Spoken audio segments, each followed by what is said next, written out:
Pour rappel, un jeu vidéo est composé de niveaux, les niveaux sont eux-mêmes composés de scènes et les scènes sont composées d'éléments. Pour ajouter un élément dans une scène, cliquez sur le bouton « Ajouter un élément ». Il existe 5 types d'éléments différents. Vous avez les personnages et les objets qui sont en 3 dimensions et que vous pourrez sélectionner directement depuis la bibliothèque.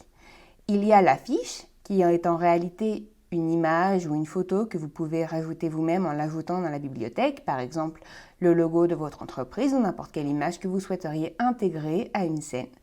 Vous avez également ce que l'on appelle une zone cliquable. C'est une zone que vous allez définir dans une scène et à partir de cette zone, vous déciderez qu'il se passera quelque chose. Pour vous donner un exemple, vous pouvez rajouter une zone cliquable sur une porte dans une scène pour que le joueur, en cliquant sur cette porte, puisse par exemple changer de scène. Et dernier des éléments, le déclencheur. Le déclencheur ici est grisé car il a déjà été utilisé une fois dans ma scène. Il ne peut être utilisé qu'une fois par scène. Le déclencheur est ici. Peu importe où vous positionnez le déclencheur dans la scène, c'est le premier élément qui apparaîtra.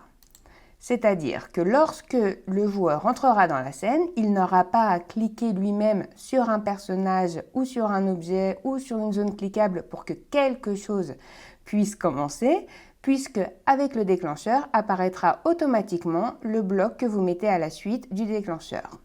Dans ce cas, j'ai mis un avertissement après un déclencheur. Cela veut dire que lorsque je mets ma scène en lecture, avant de voir la scène apparaître avec mes différents personnages et objets, la première chose que je vais voir apparaître est cette notification, cet avertissement que j'ai mis après le déclencheur.